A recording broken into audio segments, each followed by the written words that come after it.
It's 2 p.m. on a Wednesday afternoon. Thanks for tuning in to Cannabis Legalization News, where we explain marijuana laws so you can change them. Today, the big news coming out of the federal committee, they're trying to loop in tobacco and cannabis. We'll see if that's a good idea. What do you think about that, Miggy? Man, I don't know, man. Like, rich people don't want to go to jail. That's what I'm saying. Like with legalization, as much as everybody fears like fucking corporate big marijuana, rich people don't want to go to jail. They fucking see. I mean, like, there's so much shit blocking and progress. Yeah. But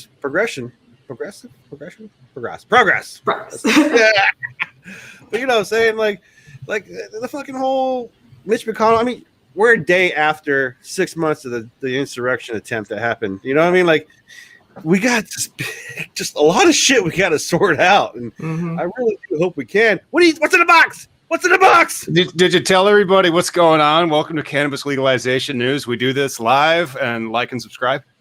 There you go. Of course. Like and subscribe, guys. Ooh, we got a new gift. Well, I got a box. There you go. Click on that subscribes and the likes.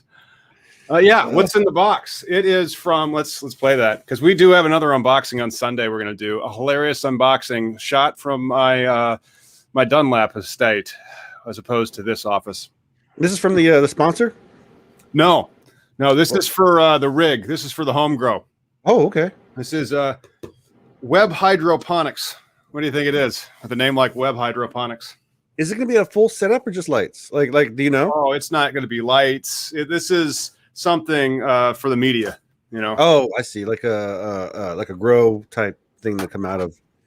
You know, Home Depot, or at least the Facebook algorithm knows who I am now, because a Home Depot ad started with Best Buds, and then as I scrolled through the little options, it was all grow shit.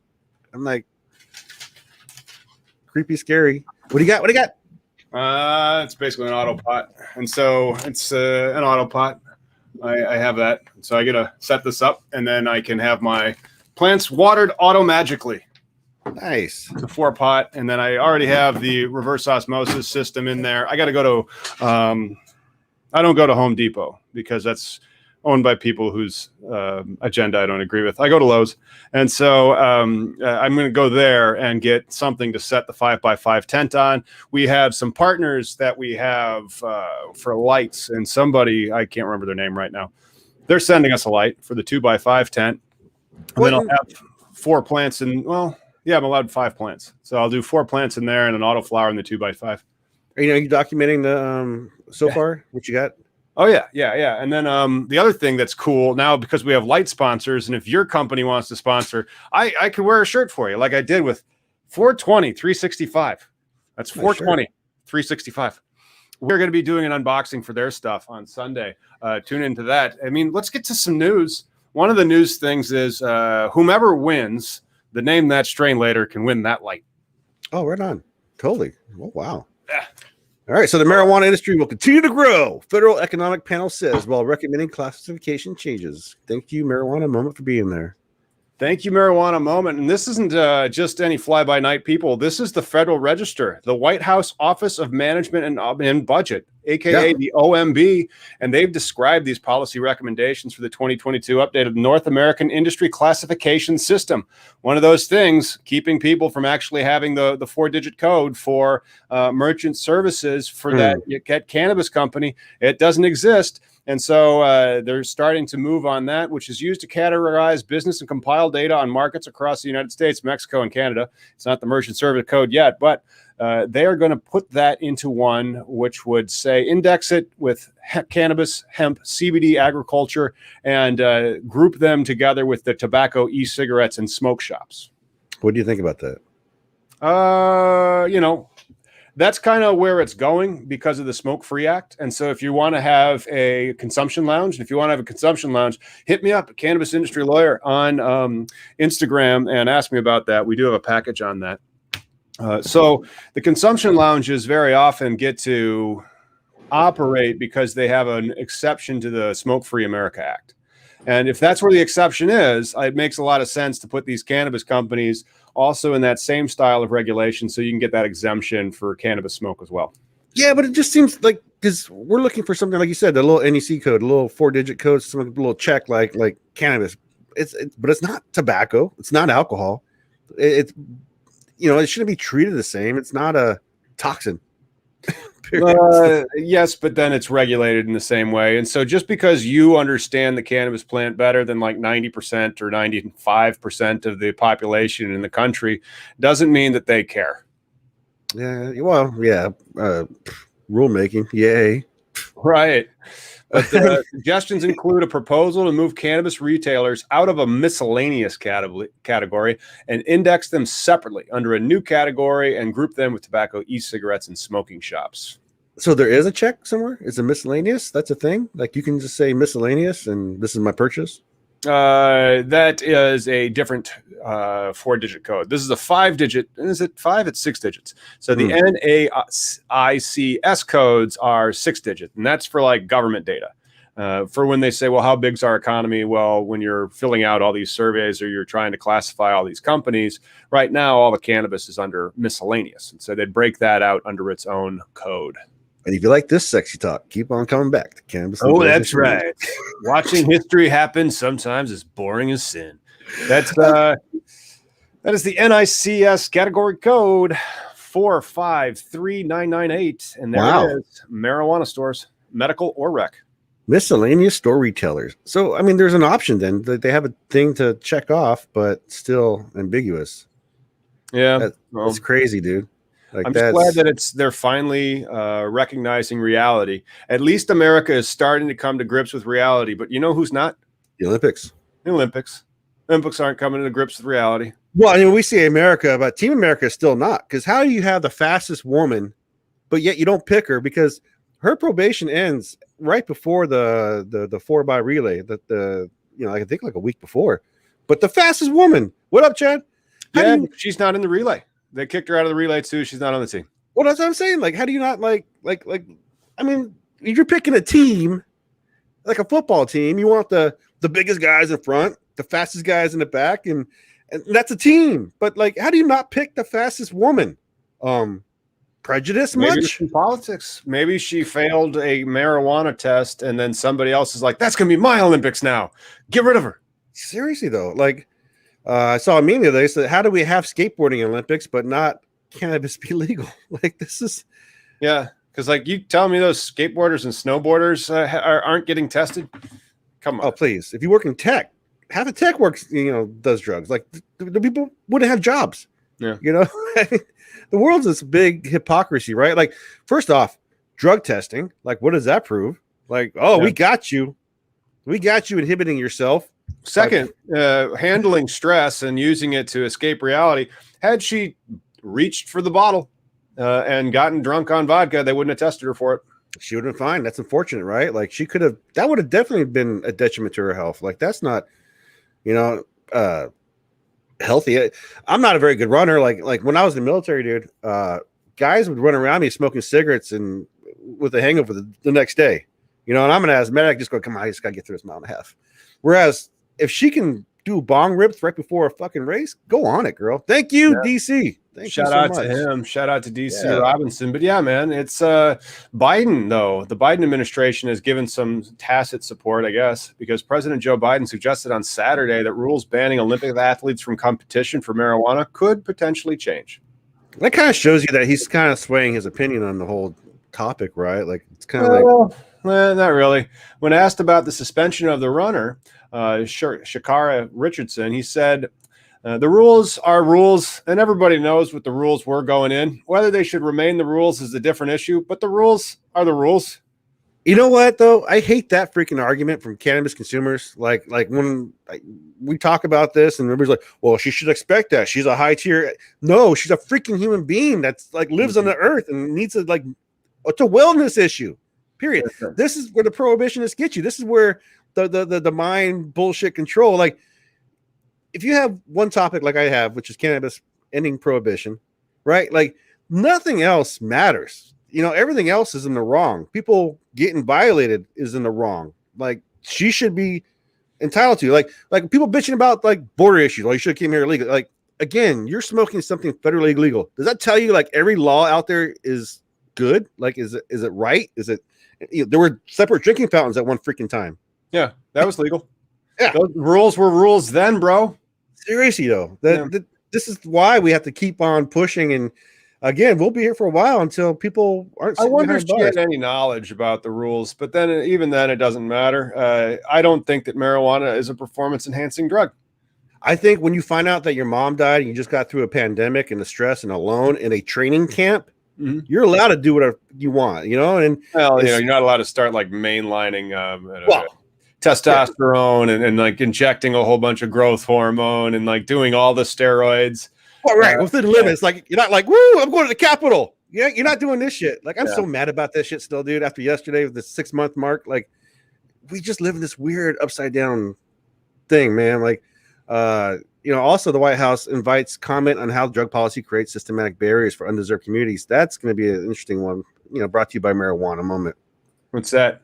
So the White House drug policy arm is looking for input on whether its existing policies are creating systematic barriers to opportunities for unserved communities, and whether future. Think about it. Like you arrested the guys and then separated them from their homes for decades. For what? Weed? Oh, and they also had a gun. Okay. Yeah. Matter of fact, that's why Luke Scamosa is still sitting behind bars because he had a gun. There was an extra charge on him. Not only that, it impacts the industry. The industry operates like this. And so if you're joining us today and you're thinking about opening a dispensary, that's cool. You might want to have an armed security guard, but don't have him be your armed security guard. That would be a third-party independent contractor because then you don't have a gun. Well, and I think it's all depending on the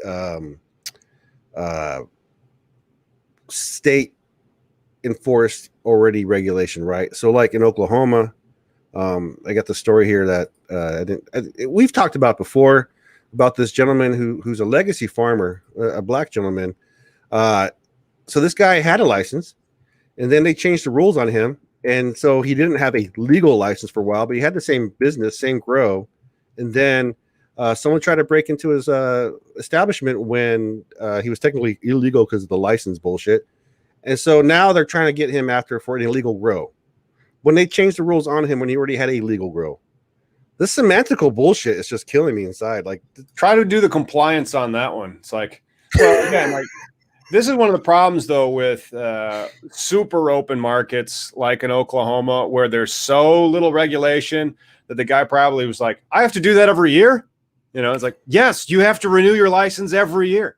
Well, and let's not forget on what some states say like every other year, but most of them they're an annual license. Well, and then I think states too, what they see is they see the gold mine, right? Like Oklahoma's seeing the pure gold. So like now they're like, okay, now we're gonna put barriers. Now we're gonna add, hurdles. But yet let's not inform the guys that already have the license. Like that's what happened here. He was already in the system. You would think for enforcement, for proper regulation. I mean, governing or whatever. I don't know what proper term to use to say like here is the rules and we all abide by them equally. I mean, this is ridiculous. Yeah, but then it's one of those deals where if he was chinsing on compliance costs, that might have been why he spaced on the date to get his renewals. And it's like, yeah, you're supposed to get your renewals. But then I don't like the springing trap where it's like, oh, you forgot to do that. Like if you forget to refile your LLC's report every year, first they give you like a heads up before it expires. Then they say, oh my gosh, you've expired. Now you're going to incur penalties. And then if you still don't pay, then they might finally say, okay, you're dissolved. And then you can say, I want to be resuscitated, I guess, for the corporation. So whatever the anti of dissolved is, just to be reinstated. That's what it is. So I want to be reinstated. And you're allowed to be reinstated. And then you can have the LLC provide the coverage of the limited liability.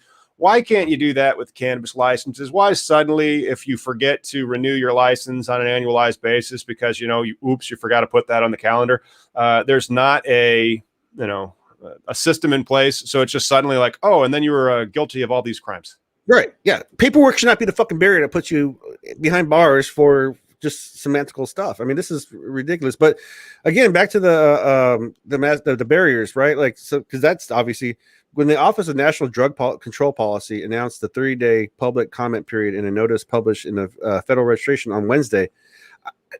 I hope more consumers voice their opinion. That's been a lot of flaws. Like when the FDA was asking for CBD input, there was a lot of Canadians, like prohibitionists, putting their 2 cents in. Hello, I'm from the SAM, the Smart Approaches to Marijuana, and I would just like to show everyone on the doll where marijuana touched me. But just yeah. Oh, yeah, that's right. You got the doll. Yeah, I made this about 8-9 years ago after I did the book. We need to have more dolls. Where did marijuana touch you? Did you ever name him? No. Oscar the Nug, dude. I'm just saying. Oscar the Nug. That's a good one. Oscar the Nug. I should start the show next time. Like we come up with a voice for him. Oh and my then God. just hide underneath there. Oh, what would the Oscar the Nug talk like? I'm gonna try to see if I can make him sound like Kevin Jodrey, which is basically a Bostonian accent. Right. Because then he would also sound like Mel Frank. You know, most of those growers are from the East Coast, but then they, right on. you know, went to the West Coast so they could lawfully grow weed. Well, I was thinking more of a Michael Rappaport, like, oh my God. Oh, it's 420. Oh, look at that. That's so dope. I tell you, when the alarm goes off, it goes off. That's too cool.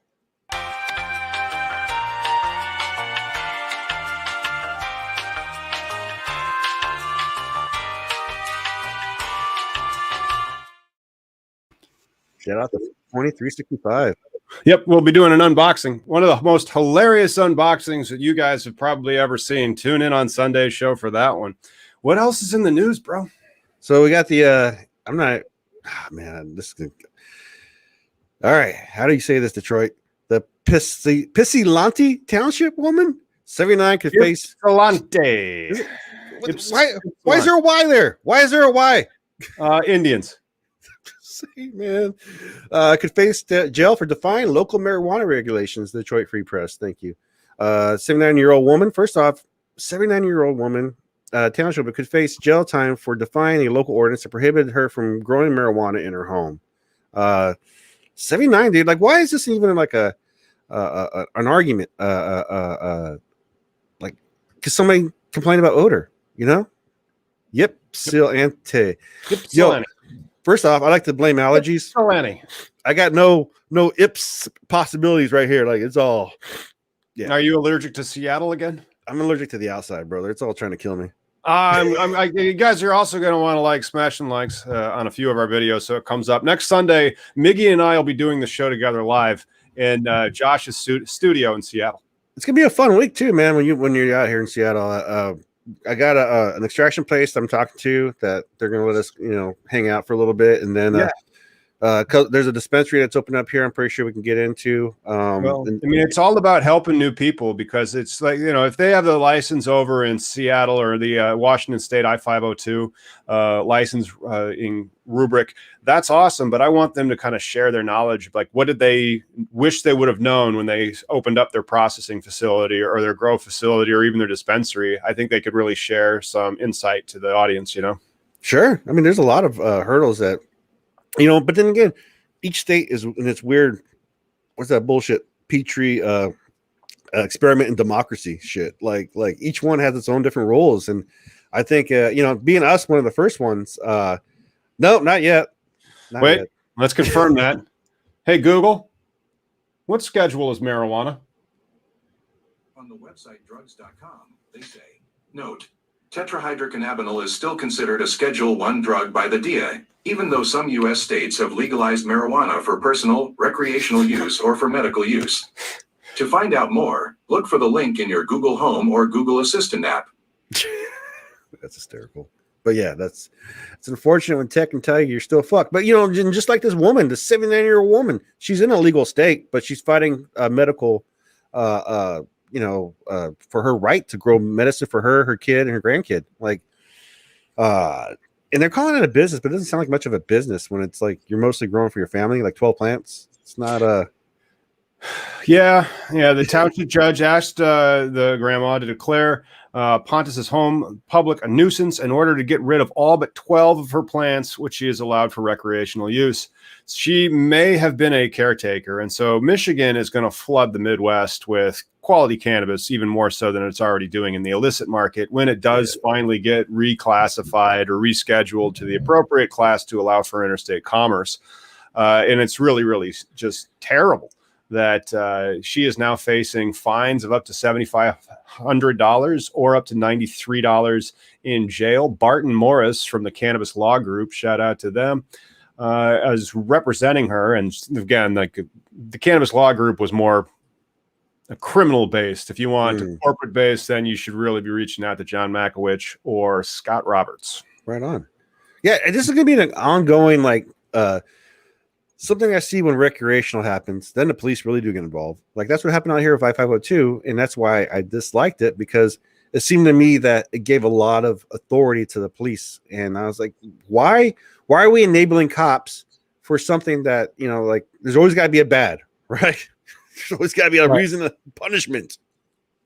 Or they want to limit the market and they want to control it. And I don't like that. I like how they're doing it more in like in Michigan or in Oregon, because once you have legalized it federally, this limited market BS, like that I-502 or what they're doing in Illinois, where they artificially create the value from limiting the licenses, that's not going to help your cultivators. It's not going to help your processors or even your retailers, because then the retailers, they're going to, you know, Walmart and Costco, they're going to want retail licenses as well. And they're going to sue. And then they're going to invalidate your little monopoly that you currently think you have. So, you know, I just don't understand why people want to do these limited licenses. Then they say, oh, they're more profitable. No, they aren't. You're just artificially insulating yourself from the market.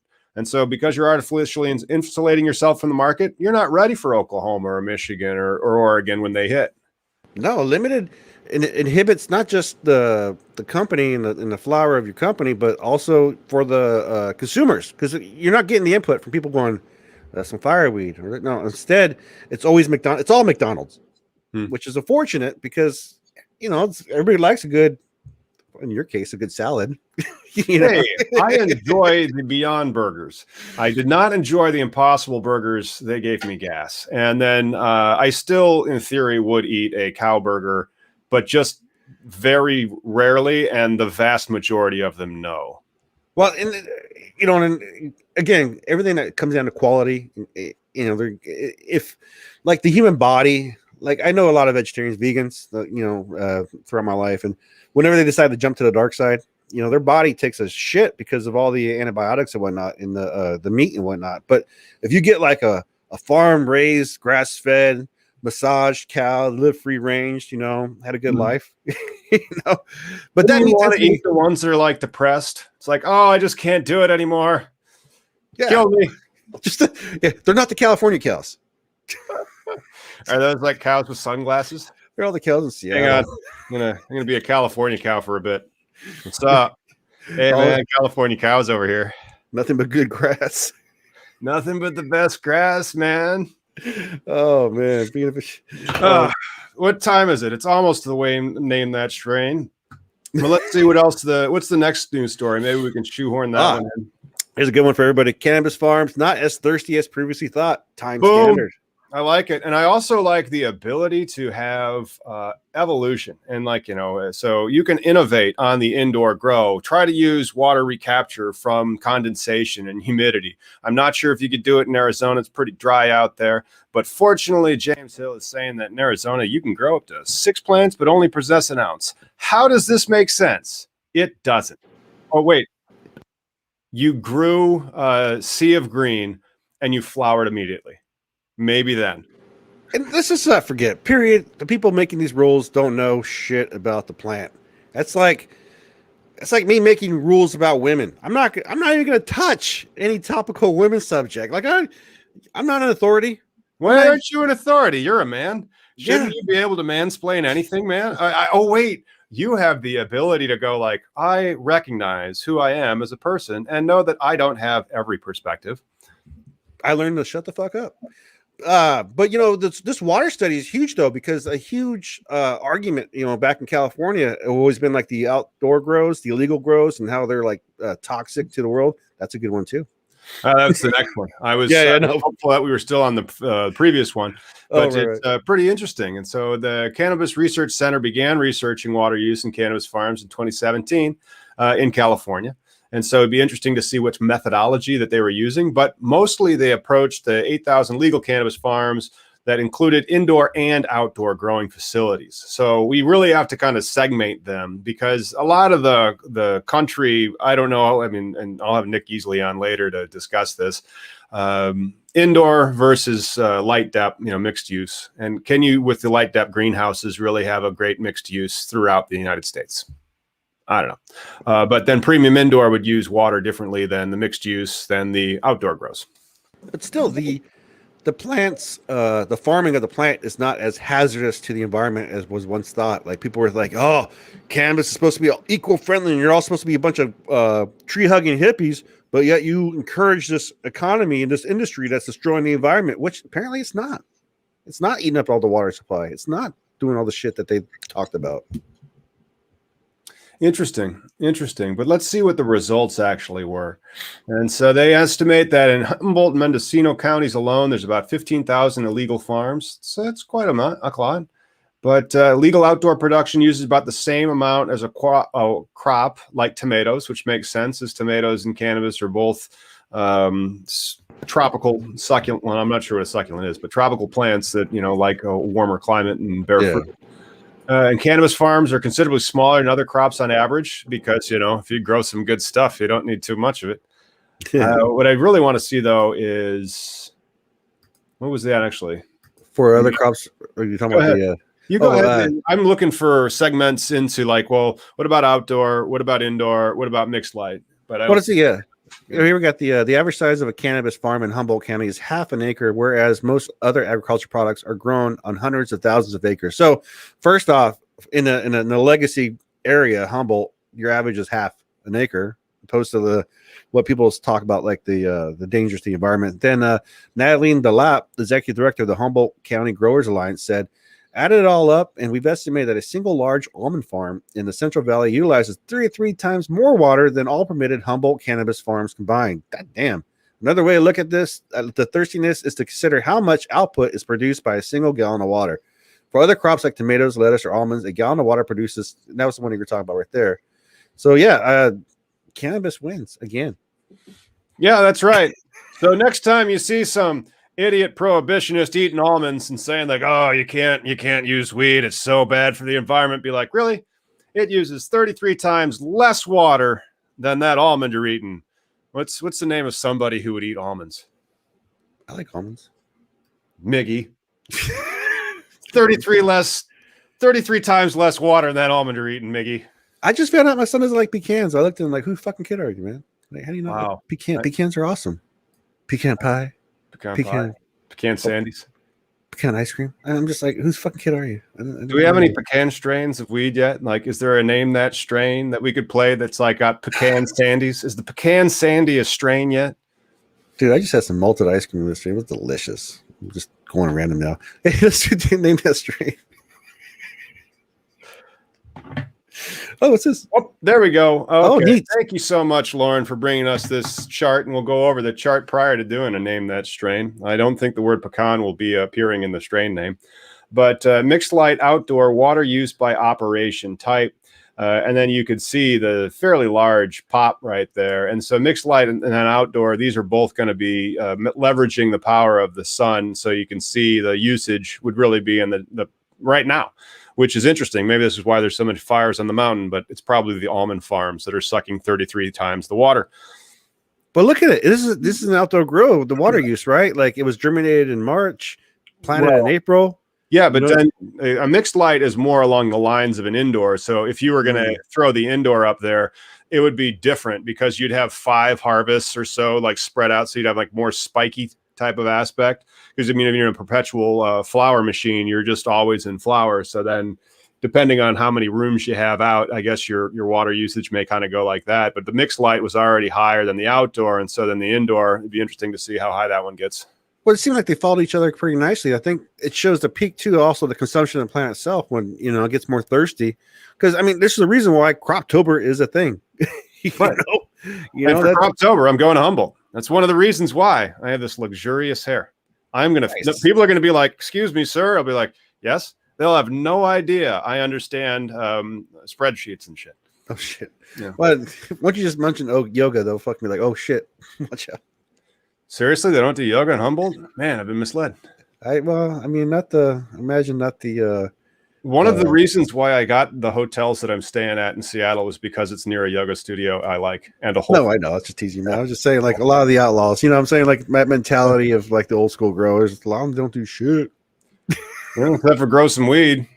That's it, man. All right. All right, let's play some Name That Strain then. We've made it halfway through the hour.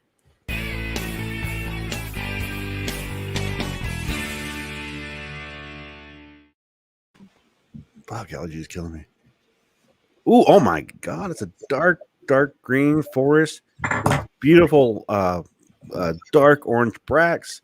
Yeah, and it's got some sugar leaves on it, and it has some nooks and crannies as if it is a hand trimmed bud.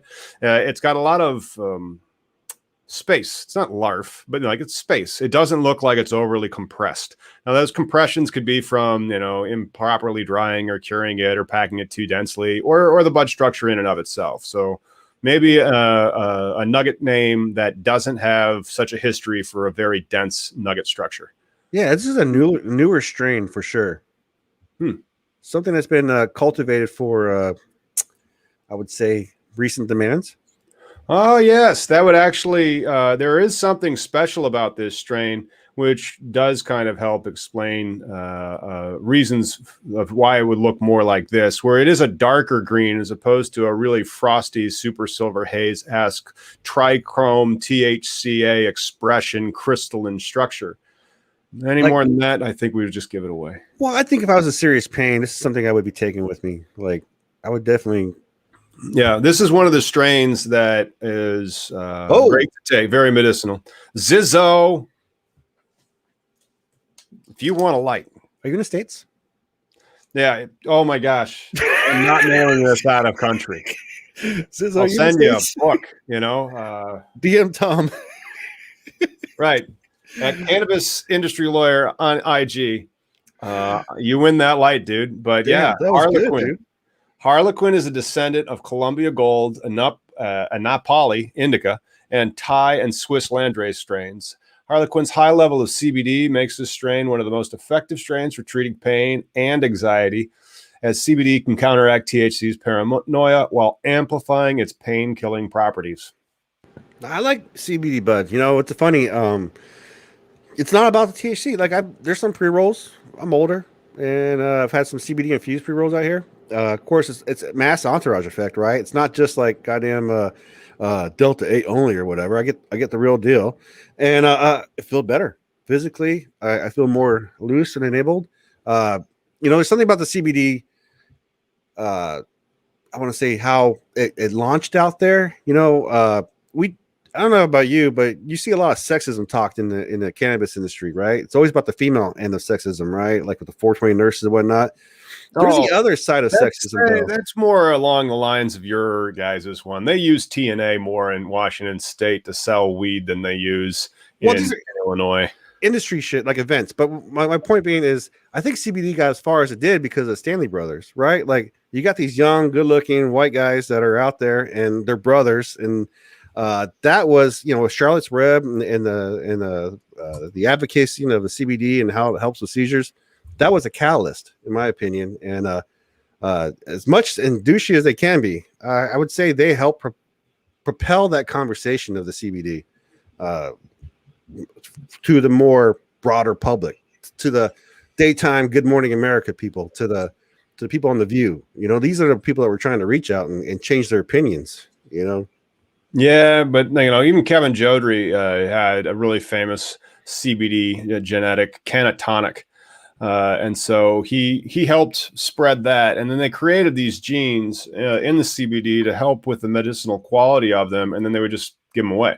So having that ability to create this new cannabinoid profile and then give it everywhere really was a kick in the ass for the entire movement and accelerated it a whole bunch. Yeah, and unfortunately, I have to say it, but a bunch of sick kids, right? Like each time there's a different element. Yeah. It was something that helped change minds, man. Like, Charlotte's Web, Fiji, R.I.P.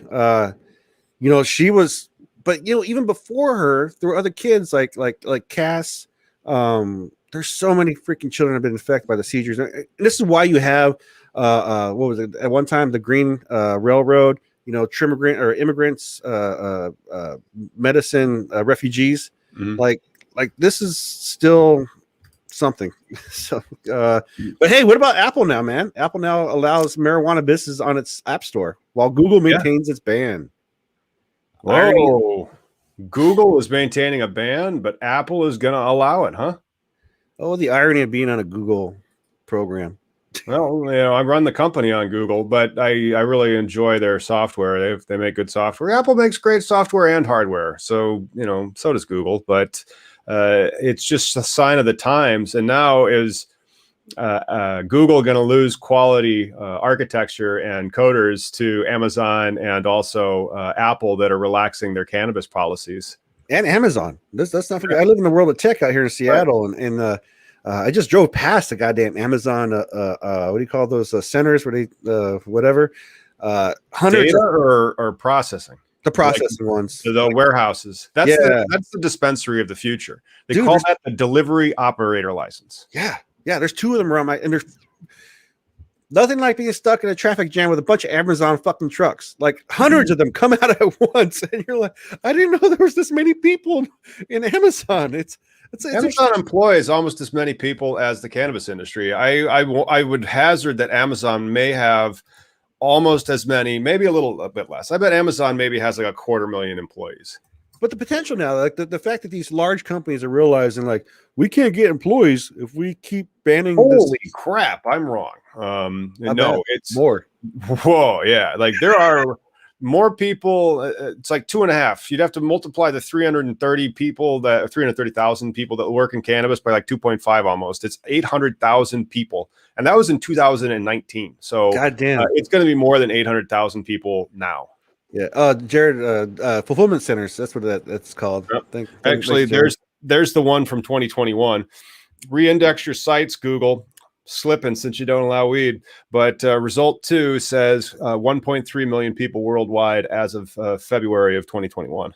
I think Google's going to shoot themselves in the dick with this. Like the fact that you hurt your algorithm, you hurt the pureness of the search, man. Like that's the truth, right? Like if you can look for something and find it right away and get the good knowledge, you know, but seriously, try to do some research on the internet sometimes. The only thing you're going to find is content that's really well written with SEO. Right. But like in the tech industry, like I've seen that where multiple companies who have no reasonable way of supporting certain things, they're the first thing they hit in the search engine because they have really good SEO. That's it. Right. It's not because they're the authority or whatever. And yeah, the same thing's going to happen with Google versus Apple. You know, Apple might be better. I don't have an iPhone. I don't have anything Mac or anything. So I'm kind of like in the dark over here.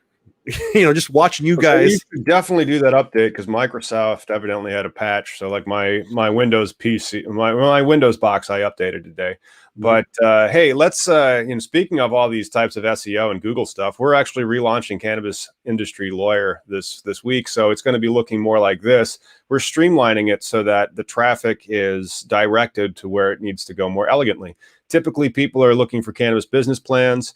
We're going to have some DIY self-learning options, and then there's our general consulting packages that are in there. So head on over to Cannabis Industry Lawyer and sign up for our newsletter, and you'll see when we relaunch that site.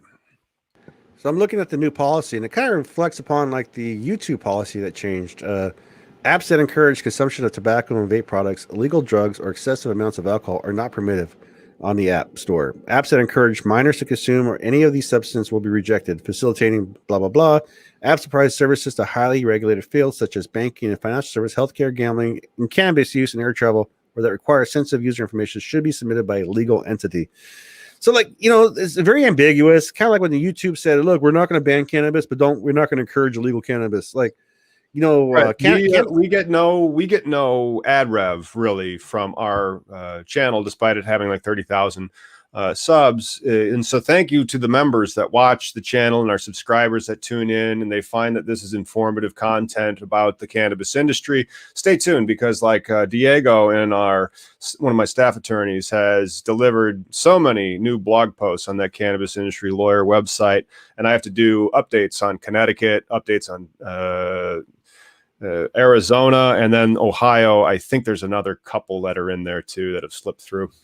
And I'm working on writing again now. I'm starting to work on a new article for the cannabis news one. That's kind of still weak sauce, but get more articles out there. 2 more weeks. Yeah? They're gonna. So yeah, we're rolling this one out. Oh, I'm excited. Well, this is the one that makes money. The legalization news one doesn't make any money yet, but then we'll roll out the legalization news one. It'll be a lot easier. We're going to have to staff that because Lauren does a lot of the news and creates it, and then we'd be able to spin all these articles out with all these chapters. Yeah, no, yeah. I told you before, half of it's just keeping. It doesn't have to be stuff that we write yourself. As long as we have agreements with like. You don't write it yourself. You just say you did. Well, you just copy and paste and give credit.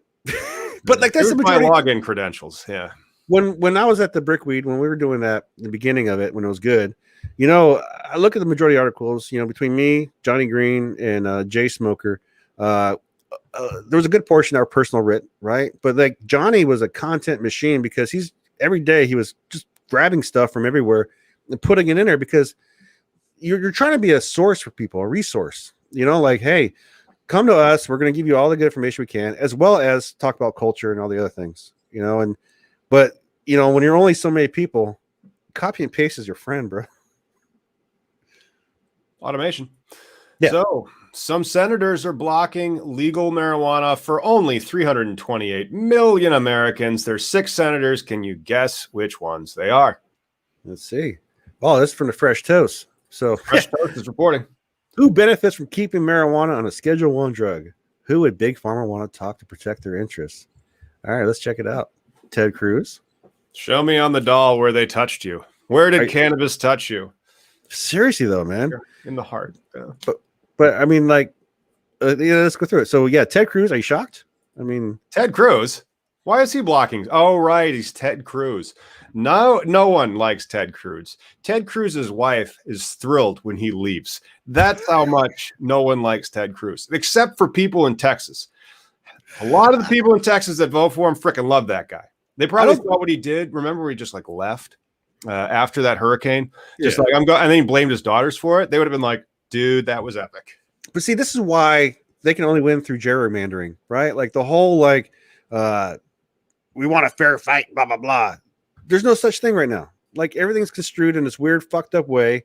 Because if you really cared, because Texans are not all ignorant people like him, they're not all these mindless, selfish a-holes, But let's continue on. What about surprise, Lindsey Graham? Not Lindsey Graham. That guy loves everything that sucks. Oh, that actually makes a lot more sense. Lindsey Graham, a Republican from South Carolina. South Cara doesn't have any type of cannabis laws. Lina is not running for president in 2024, mostly because he would not lose, but he does not support legalization of cannabis at the federal level, nor does he support cannabis businesses to even use banks. Senator Graham must answer to the Republican base, who are, like in Texas, strongly opposed to decriminalizing cannabis. And more startling is that Senator Graham received $2.9 million from the healthcare industry during the 2020 election. While the health industry sounds innocuous, aka Big Pharma, go figure, Big Pharma pays Lindsey Graham $3 million for his campaigns. And what's Big Pharma's position on weed? They don't like it, man. And I imagine like his spine must be like this weird thing that can bend like all kinds of different ways. Mm-hmm. Like, I mean, is he even human? No, he's a politician. I mean, just like Senator Mike Crapo. Yeah, he pronounces it Crapo, but that's only because he's so wrong. He even missed the pronunciation of his last name. Senator Mike Crapo, and he is a Republican from guess which state? Idaho. This is a murderer's row of like states terrible for weed. So you can go ahead and deliver the the news about Senator Mike Crapo. Yeah, so he stated the following in December 2019. I remain firmly opposed to efforts to legalize marijuana on the federal level. I am opposed to legalization in the state of Idaho. I also do not support Safe Banking Act that passed in the House of Representatives, you penis breath. It's because in 2020 he received 362 million. Or is that 362,000? That was 360,000. Either way, it's a lot of money. Yeah, but it's not only states that suck on weed that have senators that suck on weed. Susan Collins, for example, she is a Republican from the state of Maine that actually has legal cannabis, and she even claims to be a moderate. And she has failed to stand up for states' rights like Clarence Thomas did on marijuana after her own constituents. I am going to take my mouth out back and shoot it. Approved a marijuana legalization initiative in 2016. Old Yeller. Well, just doesn't have what it takes today. He's a humming. Yeah. And then we got Senator Mark Rubio in Florida. Oh, Florida. Says he supports medical marijuana, but only if done through the FDA process, which is not possible. Yeah. Despite his, first off, when is the FDA a thing that you really seek the seal of approval for? Like, even the drug manufacturers, they have to do their own studies that says it's safe. So can we just do the same thing for our weed companies? Have the weed companies say it's safe. But my thing is like I said, I watch daytime TV sometimes and antenna TV, and I get those damn commercials where it's like, oh, I have psoriasis, and so I'm taking this pill. My life's great. And then real quick, it says, what if it causes anyone bleeding, and it may cause you not enough to breathe, and contact the doctor if you're allergic to it. How do I know if I'm fucking allergic to it if I don't fucking take it? Like, may cause instant death. What did they say about instant death? Seriously, yeah. In extreme cases, may cause, like, what? This is FDA approved. Right. Well, because they had to prove its efficacy to the FDA, and so like I'm kind of cool with that, but it really does depend on like how much money they have to spend on getting that drug approved or getting that strain approved, because that really limits your ability to be able to grow it. Now, do we require that a new thing of apples need to go through the FDA for approval? It's like, we're here with a new strain of apples. We call them pink crisps. We took pink ladies and honey crisps and spliced them together. We would either that or honey pinks, but we thought that was going to be a little too blue for family apples. And so, would that have to go through the FDA? Because that's really what we're talking about, a novel flower. It's stupid. You're right. Because I just had grapes here that taste like cotton candy, right? So this genetically modified grape, whatever, it's delicious. But okay, FDA approved. But why is it that these people got to go through hurdles when the extreme thing may cause death, right? Like, I thought that's a thing like the FDA is supposed to just prevent overall. But if I could throw in a statement, may cause death, I mean, can't we just legalize marijuana and just say may cause munchies? May cause you to stay at home and play video games? I don't know. Like, what is it that are people, the prohibitionists are afraid of? That if we get too much of it, that shit's going to happen. Kills me, man. It does. I think we got... we still got more. We got a couple more stories before we wrap, but we are kind of still got two more. We got Senator James Lankford still. All right, let's go to James Lankford. Oklahoma doesn't claim to support medical marijuana, saying it will be harmful to the social fabric of Oklahoma, which they already have. Yeah, Senator James Lankford, your state called. It's got a lot of cannabis and a lot of Oklahomans that are just fine with that. And all these people, all 6 of these efforts are the same people that be like, oh, well, it's against family values, or January 6th was a holiday day. Like this is people in their own delusional world. Like, what? I really hate, again, we're not Republican, Democrat, whatever, but for the most part, this MAGA Republican thing going on is still, there's no more Republican Party. I don't see this. I want to see two people reaching out across like hands, bipartisanship, but that shit don't exist as long as like people like McConnell say we're going to stop everything that tries to come through, and at the same time we're going to be in denial about like an actual taking over the democracy. Like, what are you smoking? Who the frick knows, man? Who the frick knows? But we have some business news. Project Mongoose hunts cannabiz snakes out of Weed Week. So wait a second. Let's see where Sherry Bustos is getting her money from. I think that's what we have. All right, let's go back to, let's see where Sherry Bustos is getting her money from. Sherry Bustos is a leader in the U.S. House of Representatives. She's retiring. She's getting out of there, and she is voting against marijuana. So, like, she is a Democrat, one of the 6 Democrats that voted against the MORE Act when it passed. And so her top industries are lawyers, healthcare, financial and insurance, ideology, single issue, other. I hate those other voters. And only $280 million from, or that's only 280,000. I'm off by a factor of 10 of agribusiness.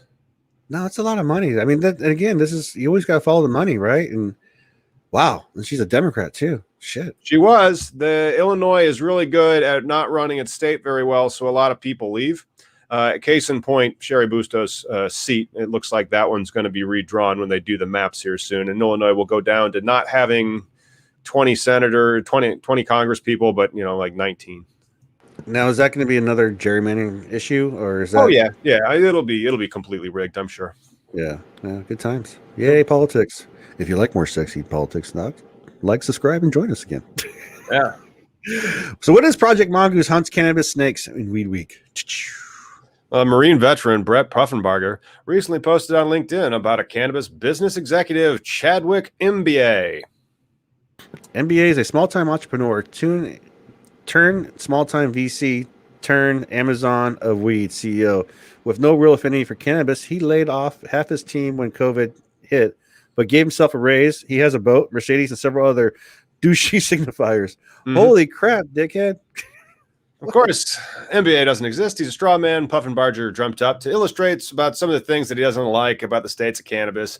It also neatly captures some of the ongoing debate in the industry and becomes more lucrative about who gets to participate. You know what's funny? I saw Twitter, and it's too fast for me to find, but they talked about how all these cannabis companies in the stock market lost almost, I think, $3 billion last year. But yet then they showed all the CEOs who walked away with 46 million here, 4 million, whatever. That's right.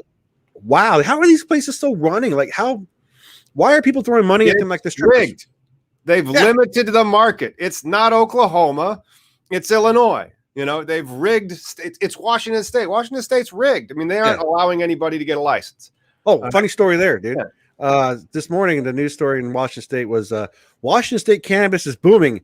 75 new licenses were approved this year. But 149 closed last year too.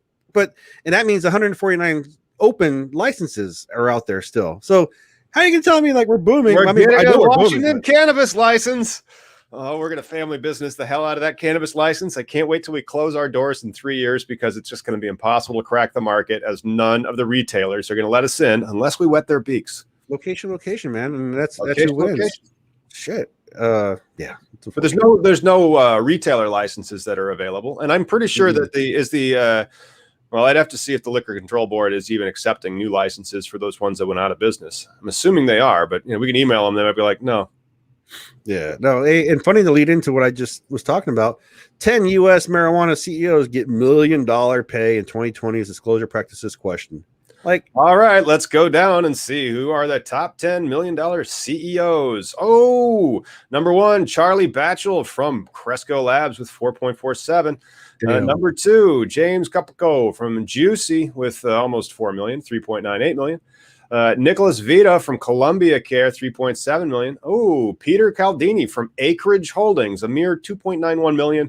And then Ryan Lissack from MedMen only got 1.72 million. What about the options? It looks like that's one of the reasons why Cresco Labs was able to pop that number so much, of options of 3.9 million. So that's really kind of illusory. His actual salary lines are broken off right there. It appears that the only one that's not working for his salary is the CEO of Acreage Holdings, which would mean that his alignment of interest would kind of most merge with the stockholders, the shareholders, the limited holders that are there for their preferred share payments. I wonder what the other is under Nicholas's for the Columbia Care. That's like $500,000 of others. Options for Acreage was about $850,000 and $2 million in stock. boy, that's not bad. So he's increasing his position. So like these numbers, they really don't mean shit.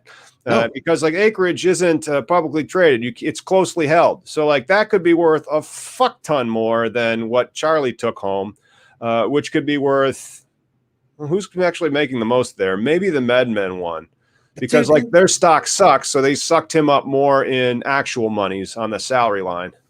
But like if that CEO just took half that pay, half that whatever bonus money and invest it into the lower half, because I imagine these guys only get the foot soldiers are only making $10-12 an hour. You can give livable wages. Like these guys are killing her. How are they considered good businessmen when they still lose money? And then don't other companies like look at their track records and be like, well, you sucked? I mean, how does this circle jerk keep happening? Because they've rigged the market. They're all limited licenses. And so there's only so many of them, you see. And so like, how many licenses are available in Illinois? None. How many licenses are available in Ohio? None. You know, how many licenses are available in Pennsylvania? 0. How many licenses do we have going on in New Jersey? Maybe 24, and they've been in litigation for 2 years. How many in New York? 0. You know, in Florida, there's going to have a couple new licenses, but the Florida license is like $60 million frickin' dollars. Still a crazy top heavy, just ridiculously unjust structure, you know, like of the leading 15 marijuana MSOs examined for 2020, only one was headed by a female CEO, Truliev's Kim Rivers, and the rest were by men.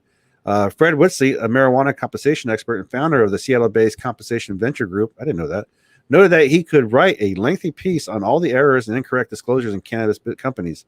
There seems to be an industry-wide disregard for accuracy and security filings. You think in an industry that's still coming from the outlaw days has issues with books? Yeah, it's that's why it's like that, because greed and money and people like that. And people also, you know, a lot of people that control things get glee from being able to get stuff you can't. And so they want that exclusivity. They want to be like, look at me, look at what I got. It's really pathetic when you come right down to it. And especially considering, like, what was the point of legalizing weed? Was it to go from legacy to licensed? Is that what it was supposed to be? Are we supposed to just say, you know, this is stupid? Nobody's supposed to be getting arrested for growing weed. Nobody's supposed to be getting arrested for having weed and possession limits, for example.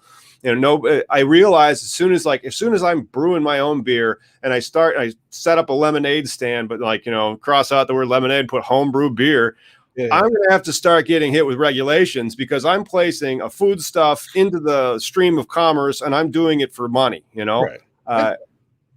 That's fine, but there's nothing really stopping me from doing that other than my own ingenuity and my ability to be able to get a liquor license and put together a business plan and capitalize the loan that I need, or get a loan, that I would need to be able to open a brewery that might be $500,000 to $2 million. You know? No, I totally agree. Like when cannabis gets to that level where you can say, okay, I can start a grow, I just need a business plan and to get involved, you know, because again, that you should be able to go to jail for not paying your taxes, but for say making $1 million and something, but not for that grow itself, period.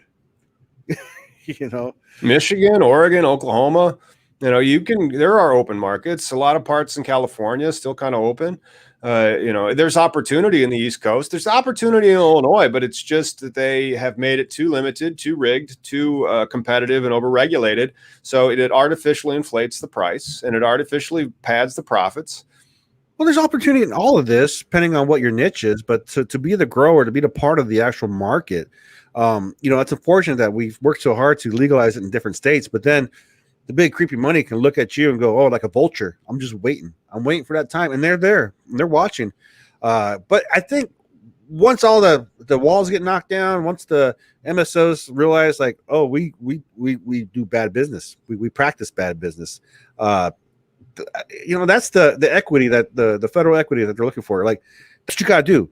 Eliminate that low barrier crime and give everybody a chance with the seed.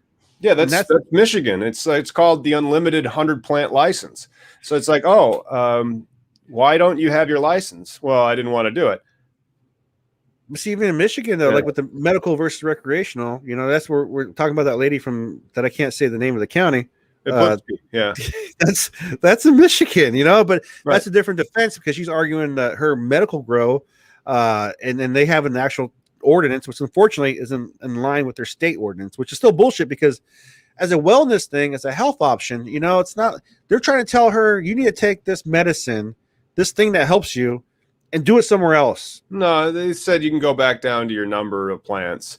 The cannabis, the caregiver stuff that's why Michigan has like a lot of grow talent and a lot of cultivation, because there was a lot of cultivators.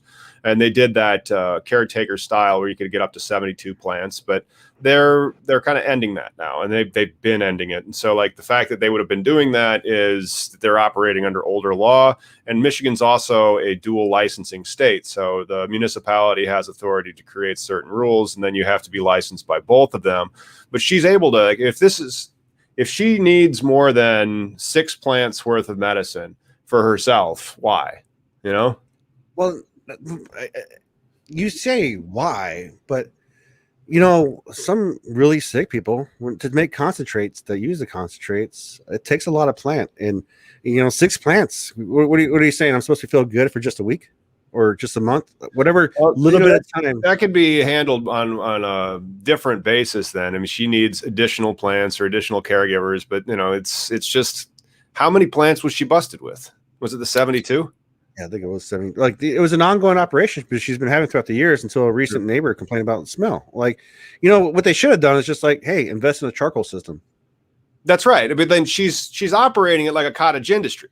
It's just no different than like if you were making your own beer and selling it. And so you have to be in compliance with the regulations. It didn't say that she was making it and personally using all the 72 plants. Well, it also has to come down to like their collective model, right? Like the 72 plant model has been flooding the Pennsylvania, not flooding Pennsylvania, what's due south, flooding Indiana and Illinois and even Wisconsin's illegal markets for a while. Oh, I'm sure every medical is leaking everywhere else, but yeah, if she's supporting herself, Michigan's is leaking because they allow the 72 plant grow. Like anybody can grow in Michigan. It's really cool. What about Oklahoma? I mean, Oklahoma's leaking, I'm sure. Oklahoma's probably leaking like a sieve, man. But even like during Washington's medical times, dude, I mean, you hear it all this. The big argument was, God damn it, when cannabis leaves your state, a diversion, right? They're like, oh, we want to prevent diversion. We don't want this legal weed to leave the state. Even though during the medical times, it was doing it all the time, but you never heard about anybody from Washington getting particularly busted and pointing out fingers back to Washington. Mm-hmm. I've seen pounds leave here, and you take your own risk. But unfortunately, like with the Olympian runner, right? We all take a risk when we do what we do, but it shouldn't be a risk. I shouldn't be putting my job at risk for advocating for cannabis. I shouldn't be putting my livelihood at risk, but it is. We're still there, and it's unfortunate. Cool. Hey. Well, that's going to do it for Cannabis Legalization News, guys. Thanks for tuning in. Make sure you like and subscribe to keep up with all cannabis legalization news. We will see you on Sunday.